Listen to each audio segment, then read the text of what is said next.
Hello students, welcome to Sati Group of Education. In this lecture, we are going to discuss the 8 number topic from the section 1, which is the metallurgy. Okay, so see, firstly we will see what is the definition of metallurgy. So see, simply metallurgy is the science and technology which deals or which is related with the extraction of metals from the ores and their purification for the use. This technique, this science is together or collectively called as the metallurgy. Okay, so in that, before learning actually the metallurgy, the principles, we will learn some basic information related with the metals and non-metals. Okay, so in that, firstly we are going to discuss the chemical properties of metal. For that, we should know the basic thing related with the metal, and it is that metals are reactive and they lose the electrons and they produce the positively charged ions called as the cations. So metals always have the tendency to lose the electrons and they always produce the cations, and metals are called as the electropositive elements. Now one by one we will learn the chemical properties of metals. In that, we will see the reactions of metals with the different substances. Okay, in that, the first one is the reaction of metal with the oxygen. So see, whenever the metals combine with oxygen on hitting air, the metal oxides are formed. Okay, so examples are given here. You can see here, sodium plus oxygen, 4Na plus A2 gives 2Na2O, that is sodium oxide.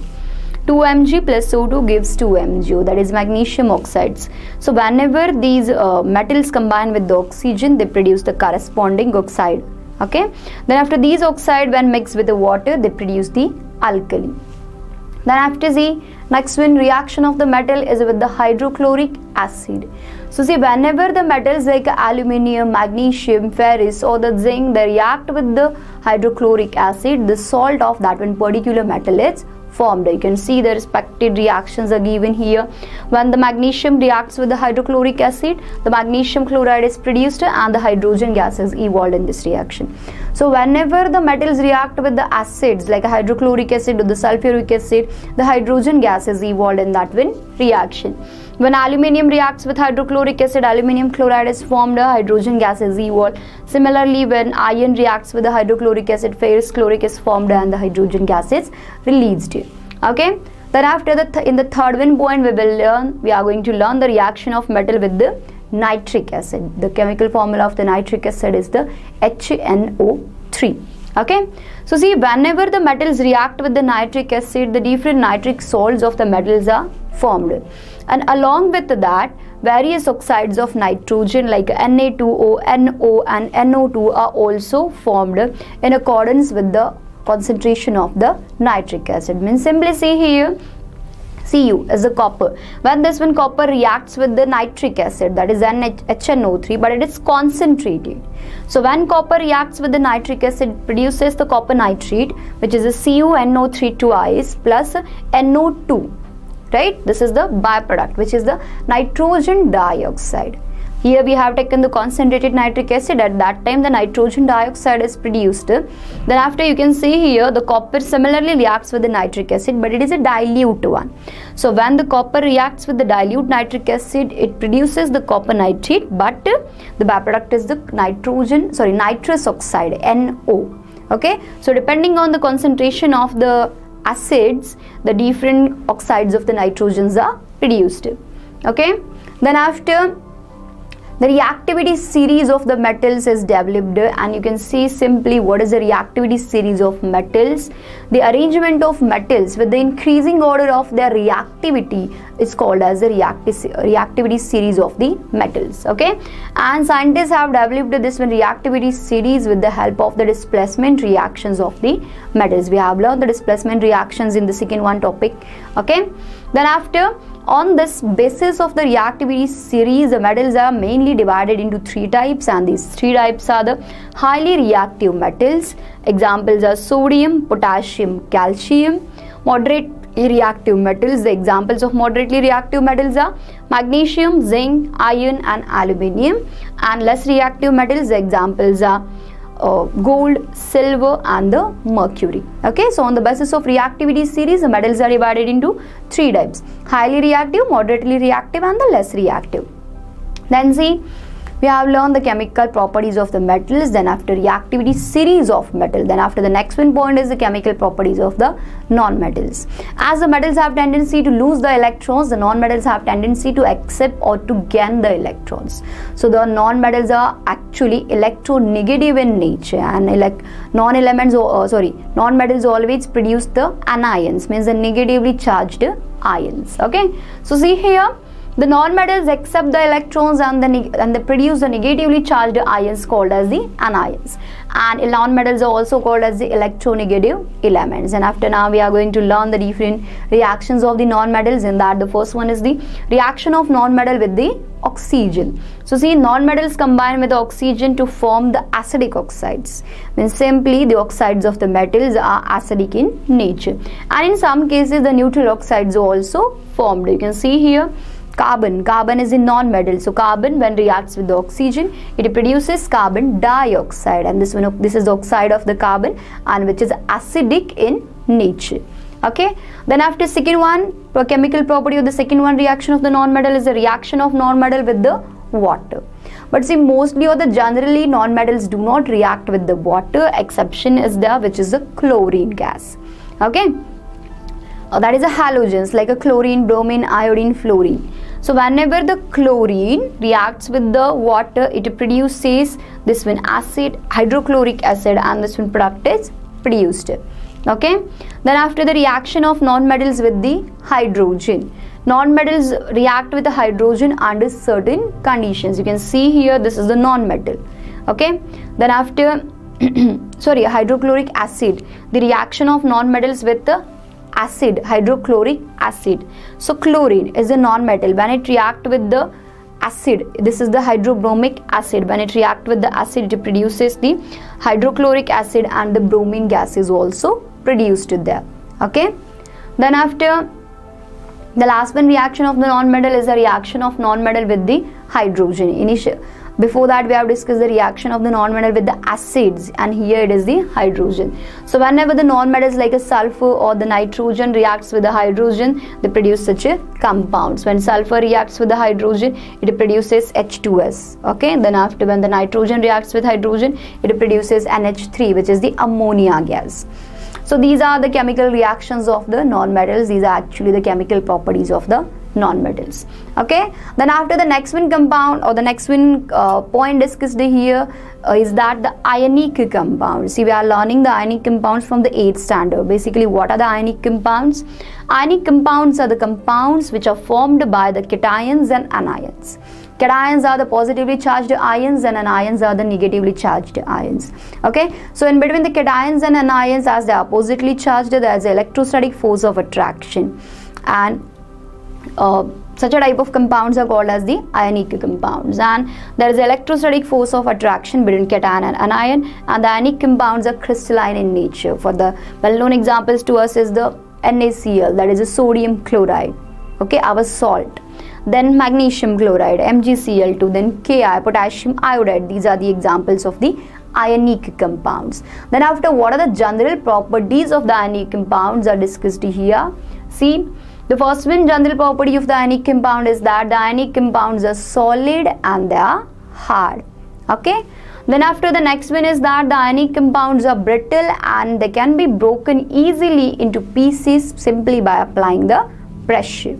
Then the third one chemical property of the ionic compound is that the melting point and the boiling point of the ionic compounds are high, because if you see, the electrostatic force of attraction between the anions and the cations is very high.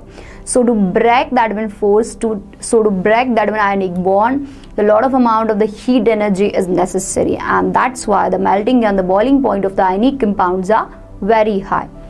Then after the ionic compounds are water soluble. If you see this salt, our salt, sodium chloride, is a water soluble. So most of the ionic compounds are the water soluble. Then the last one is ionic compounds conduct electricity in the fused or the molten state. Means see, in the solid state they cannot conduct the electricity, but if we fuse them, if we heat them, if they are melted, or if there is aqueous solution of the ionic compounds, then easily they can conduct the electricity. So these are 5 general properties of the ionic compounds which are discussed here. So this is actually the first one part of our topic, where the chemical properties of the metals, chemical properties of the non-metals, and then after the reactivity series of the metals is discussed. Okay, then after the last one, ionic compound. Then from here actually the metallurgy point starts. Okay, so see, metallurgy is the science which is related with the extraction of metals from the ores and the purification for the use. We have seen the definition, but how do actually occur the metals in nature? Firstly, the reactive metals do not occur in the nature in the free state. They occur in the nature in the combined states, like oxide or the carbonate or the sulfide or the nitrate. Okay, so we actually get the sulfides, carbonates or the nitrate, and from that ore we actually extract the desired metal. This is what the metallurgy. Then the unreactive metals, we know the unreactive metals are like a gold or silver and platinum. They occur in the free state. We do not find the compounds. Okay. Then after, see, some important terms in the metallurgy are, the first one is a mineral. Mineral means what? Mineral is the compound of the metal that occur in the nature along with the impurities. Means in the mineral, the metal is, desired metal is definitely present, but along with that the impurities are present. Then after, ore. Ore is actually the mineral from which economically we can extract the metal. That one mineral is termed as the ore. Then after, what is the gong? Gong is the impurities. In a mineral or in the any ore we find actually the impurities like the soil, sand and the rocky substances. So all these impurities collectively called as the gong. Okay, so you should remember these three important terms in the metallurgy. Then after, basic principles of the metallurgy is the next one point, and in that the first one basic principle is the concentration of ore. And simply how we can concentrate the ore by removing the impurities. Okay, so while concentrating the ore, we are actually going to learn the methods how to separate the impurities present in the ores. Okay, so in that you will find here the concentration of the ore is simply the process of separating the gong from the ore is called as the concentration of the ore. And in this method, the concentration of metal in ore is increased by the various method, and further we are going to learn these methods. In that, the first one method you will find here, the separation of the gong is based on the gravitation. Simply how the gravitation technique is used here, the heavy particles of the metals, they are actually separated easily from the light particles. Heavy particles are of the metals and light particles are of the impurities. Okay, so heavy particles actually settle down quickly and the light particles we can separate easily. This one principle is used here for the separation. Okay, so gravitation based methods, mainly there are the two methods which are based on the gravitation. In that, the first one is the Wilfley table method. You can see one table is there in which there are the slits. Okay, so see, in this method, this one table is kept vibrating continuously, means this table continuously vibrates. Okay, then on the upper side of this one table you can see the powdered ore and the stream of water is passed, or it is released, or it is poured. Okay, then after, what happened, the particles of a gong are lighter, so along with the water they flow away. But the particles of the metal, they are heavier, so they actually accumulate in the slits and they are collected here, and we can get the concentrated ore in this one slit. Okay, these are the slits. Okay, then after, the particles of gong flow with the stream of the water, and the heavy particles of the metal, they accumulate in the slit. So we can get here the concentrated ore, and here the gong is separated. So simply this is the Wilfley table method for the separation of the gong, which is based on the gravitation. Then another one method which is based on the gravitation is the hydraulic separation method. You can see there is one tank. Okay, so in this tank, the finely ground ore is released in this tank with the help of this one. From here actually the powdered ore is poured into the tank. Okay, then after, from here the forceful jet of water is introduced into the tank, from this one way. Okay, so the forceful jet of the water is introduced into that tank. Then what happens actually here, the lighter particles of a gong, they flow with the water. Okay, and that when water comes out of the tank with the help of the outlet, which is on the upper side of the tank. You can see here the outlet is on the upper side. Okay, then after, at the same time, the heavier particles of the metal, they are collected at the bottom, so we can separate the concentrated ore and the impurities are separated here. So these two methods, that is hydraulic separation method and the well-fillable method, they are based on the gravitation. Okay, the next one method of the concentration of ore is the magnetic separation method. Okay, here the condition is that means the ore particles, the particles of the metal should be magnetic. That time we can use this one magnetic separation method. In this one method, you can find this method is based on the magnetic properties of particles in the ore. And in this method, one non-magnetic and another one the electromagnetic roller is used. You can see here in the figure. Okay, this is the magnetic roller, this is magnetic roller, and this is non-magnetic roller. Okay, from here you can see the powdered ore is flowing on the this one belt. Okay, so what happens here, the particles in this powdered ore, the particles of the magnet and the particles of gong, both are present. So what happens here, the particles of the gong, as they are being the non-magnetic, they do not attract towards the here, this is the magnetic roller, so they are not attracted towards the magnetic roller. So what happens, they are carried further and fall in the vessel which is placed away from the magnetic roller. So firstly, which particles which detach from the roller, the particles of gong, so they are collected here. But the particles of metal being magnetic in nature, they are attached, they are attracted towards the magnetic roller, but when they will come here, they will collect in this one collector, which is near to the roller. Okay, so the magnetic ingredients of the ore stick to the magnetic roller and they fall in the collective vessel near the magnetic roller. So in this way we get here the gong and here we get the particles of the metal. Okay, then the fourth one method of the concentration of ore is the froth flotation method. You can see again there is one bigger tank where the water and the pine oil is added. There is agitator to mix the contents. Okay, then froth forms here and that is separated in the another one vessel. Okay, so in this method actually finely ground ore is put into a big tank and in that tank the ample amount of the water is present. Then after, vegetable oil like a pine oil is added into that one froth for the formation of the froth.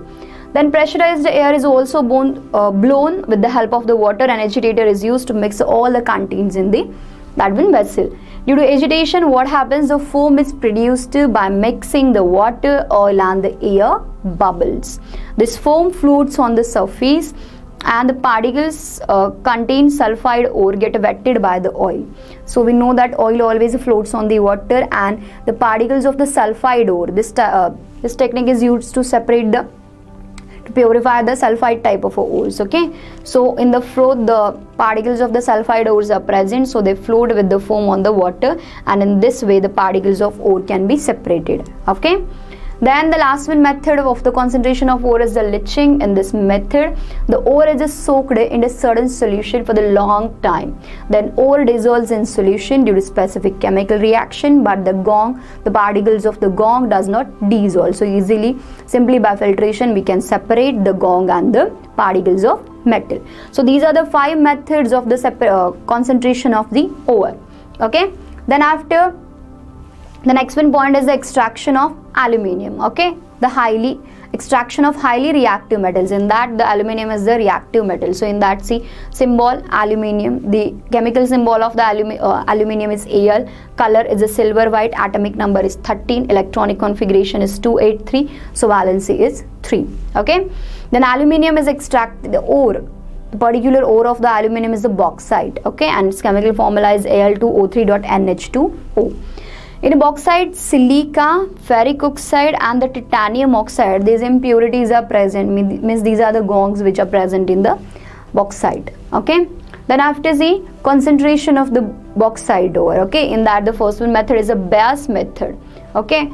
Firstly, what happens here? Firstly, the ore is ground in the ball mill. Then after, it is leached by heating with a concentrated solution of the caustic soda. Caustic soda means sodium hydroxide, that is NaOH. It is heated with a caustic soda at a 140 degree to 150 degrees centigrade under high pressure for at least 2 to 8 hours in digester. Okay. Then after, The aluminium oxide being amphoteric in nature means it is acidic and basic. That's what it's called as amphoteric. Okay, so aluminium oxide being amphoteric in nature, it reacts with the sodium hydroxide, that is caustic soda, and forms the sodium aluminate. And this one sodium aluminate is a water soluble. Okay, so see, bauxite Al2O3.2H2, it is leached by the sodium hydroxide, that is caustic soda, so plus 2 NaOH, it produces the sodium aluminate, that is NaAlO2 is the sodium aluminate. At the same time the 3 molecules of the water are produced. Okay, and this one sodium aluminate is water soluble. Then the iron oxide, we have seen the iron oxide is actually impurity present in the bauxite. The iron oxide in the gong does not dissolve in the sodium hydroxide, so it simply can be separated by the filtration. Okay, then further, what is the next step in the BAS process? Aqueous sodium aluminate is diluted by putting water and it is cooled to 50 degrees centigrade. This results in precipitation of the aluminium oxide. Okay, so when we add the water into sodium aluminate, that is NaAl2 plus H2O, what happens? Sodium hydroxide is produced, which we have added, which we have used for the leaching of the bauxite, and it is again regenerated, and the aluminium hydroxide, that is AlOH thrice, it precipitates. Okay, so at the end of the BAS process, we get from the bauxite we get the aluminium hydroxide. Okay, then after there is another one method to concentrate the bauxite ore, and it is the Hall's process. See, what is the Hall's process? In the Hall's process, just the leaching agent is different, that's it. Okay, so in Hall's process, ore is powdered, then leached by heating with the aqueous solution of sodium carbonate in a digester. In the BAS process, we use the caustic soda, and in the Hall's process there is a sodium carbonate. Okay, so in this reaction again the water soluble sodium aluminate is formed. You can see here reaction, Al2O3.2H2 is the bauxite plus Na2CO3 is the sodium carbonate. Water soluble sodium aluminate is formed, that is NaAlO2 plus H2O plus carbon dioxide gas is E bond. Okay, then insoluble impurities are filtered out. Then after, the filtrate is warmed and neutralized by passing the carbon dioxide gas through it. Okay, means through sodium aluminate the carbon dioxide gas is passed and it is warmed and neutralized. Okay, so NaAl2, that is sodium aluminate plus 3H2O plus CO2 gives the aluminium hydroxide, that is AlOH thrice. Again it precipitates. So at the end of Hall's process or BAS process, from the bauxite we get the precipitate form of the aluminium hydroxide. But again you can see the precipitate of aluminium hydroxide obtained at the end of the BAS process and the Hall's process is filtered and washed. Then after, it is heated at a 1000 degrees centigrade to obtain what? To obtain alumina. Alumina is what? Alumina is the aluminium oxide. Okay, so this is the aluminium hydroxide twice AlOH thrice. When it is heated at a 1000 degrees centigrade, it produces alumina, that is aluminium oxide Al2O3 plus 3H2. Okay, so at the end of BAS process or the Hall's process, we get the aluminium oxide from the bauxite. Okay, now in the next one process, we will extract the aluminium from the alumina. Okay, so see, the next step in the separation is the electrolytic reduction of the alumina. Okay, here you can see there is one steel tank. Okay, in this method the electrolysis of molten alumina is done in the steel tank. Okay, here this is the inner lining of the graphite. At the inner side of the tank you can see the inner lining of the graphite, which actually acts as a cathode. Okay, then in this tank you will find these are the cathodes. Again these are made up of the graphite, but they acts as the anode. Okay, so the inner lining of graphite work as the anode, then after second, and a set of graphite rods dipped in that one molten alumina works as the anode. Okay, the melting point of alumina, that is aluminum oxide, is about 2000 degrees centigrade. So to decrease that one melting point, two substances are added in the alumina, and they are the cryolite and the fluorspar. So the melting point of the aluminum oxide decreases up to the 1000 degrees centigrade. Okay, then aluminium is deposited on the cathode on passing the electric current. See, when we pass the electric current here, what happens? The alumina is deposited on the cathode. This is the cathode. Okay, so aluminium here in this one steel tank we have kept the aluminium oxide, that is alumina. Okay, so when the electric current is passed here at the cathode, the reaction takes place and the aluminium deposits here, and we can get that one aluminium. Okay, and the oxygen gas is liberated at the anode. Okay, then after, see, aluminum is deposited on the cathode on passing the electric current. On the cathode always the reduction reaction takes place, and the reduction reaction is simply the gain of electron. So Al3 plus 3 electrons gives aluminium. Then after, oxygen gas is liberated at anode. At anode always oxidation reaction takes place. Okay, so at anode reaction oxygen gas is produced and is liberated on the anode, that is graphite rods. Okay, then after we have seen the extraction of the aluminium, which is a highly reactive metal. Then how to extract the moderately reactive metals? The metals which are present at the middle of the reactivity series are actually the moderately reactive metals, like iron or the zinc. Okay, and they usually occur in the form of the sulfide salts or carbonates, and it is easier to obtain, means always it is easier to obtain the metals from their oxides as compared to the sulfides or the carbides. Okay, so what happens here in the extraction? Firstly, the sulfide or the carbonate ores are heated strongly and are converted into oxides, and from that one oxide the actual metal is extracted. Okay, so in that the first one method of heating is the roasting. See, what is the roasting? Here the sulfide ores are strongly heated in air to transform into the oxide, and this process is called as the roasting.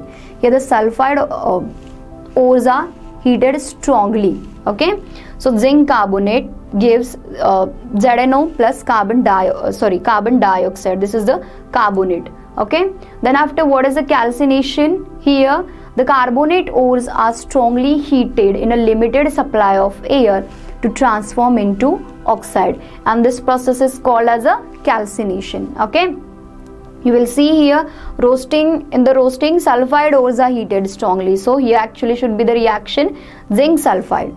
Okay, then after, in the calcination there should be the zinc carbonate. Okay, then now at the end of roasting or the calcination, you will find the zinc oxide is produced. From the zinc carbonate or the zinc sulfide, the zinc oxide is produced. Then this zinc oxide is reduced with the help of the suitable reductants such as the carbon dioxide or the carbon, and from the zinc oxide we get the zinc. So the extraction of the moderately reactive metals is easy as compared to the highly reactive metals. Then after, the extraction of the less reactive metals, the metals which are present at the bottom of the reactivity series are actually the less reactive metals. Okay, so metals at the bottom of the reactivity series are less reactive metals. In that you will find the copper, for example gold, silver, platinum, but all these metals found in the free state. Okay, so the copper is mainly found in the form of the copper sulfide. So see, copper sulfide is heated in the presence of air. Okay, then copper sulfide is converted into copper oxide. Then after this one, copper oxide is again reacted with the copper sulfide, so it gives the copper and the sulfur dioxide gases evolve. Okay, so this is simply the extraction of less reactive metals from the ores. Okay, so here we have seen the extraction of the highly reactive metals. In that we have seen the extraction of the aluminium. Then extraction of the moderately reactive metals. In that we have seen the extraction of the zinc from the zinc carbonate or the zinc sulfide. In that we have seen the roasting or the calcination. And then the third one is the extraction of the less reactive metals. In that we have seen the example of the copper. Okay, then the next and the last one point in this one topic is the corrosion of the metals. See, corrosion is simply what? Corrosion is the actually deterioration of the metals as a result of the chemical reaction between the metals and the surrounding environment. Okay, so see, in that the well-known example to us is that the iron, when reacts with the moist air, the on the surface of the iron deposits a reddish substance, okay, and which is actually called as a rust. Okay, so there is a rusting of iron. This is what the corrosion of iron. Then the corrosion can be prevented by the various methods which are known to us, which we are following, which are the traditional methods, which are to fix a layer of some substance on the metal so that the contact of metal with the moisture and oxygen in air is prevented. See, if the contact between the metal and the air is prevented, definitely there will not be corrosion of the metal. Okay, and then after corrosion of metal can be prevented, means these methods are well known to us, by applying the layer of a paint or by varnish, oil or a grease. If we apply these layers of these substances on the metal, then we can prevent the corrosion of that metals. Okay, but see, thereafter there are certain modern methods to prevent the corrosions. Okay, and these 5 methods are given here.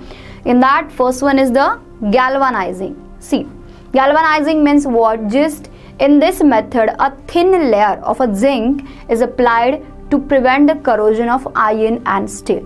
So particularly to avoid the corrosion of the iron and steel, the layer of a zinc is applied on that materials. This is what the galvanizing. The next one is the tinning. What is the tinning? In this method, the layer of molten tin, here tin metal is applied on the deposited metals. Okay, then anodization. What is the anodization? In this method, the metals like a copper, aluminium are coated with a thin and a strong layer of their oxides. Means aluminium is coated by the aluminium oxide, copper is coated by the copper oxide. This is what the anodization. Okay, then electroplating. In this technique, what is done? In this method, the less reactive metal is coated by a more reactive metal by a electroplating. Okay, then the last one, the 5th one method is the alloying. Alloy means simply what? It is a homogeneous mixture of 2 or more than 2 metals or the non-metals. It's called as the metals. Okay, but the proportion is a fixed. The well-known example of alloy is the bronze. Bronze is an alloy which is formed from the 90% copper and the 10% tin. Okay, so it is a combination of actually the 2 metals. Okay, so see here, students, in this way we have discussed all the important points, all the content in the metallurgy topic. Okay, thank you.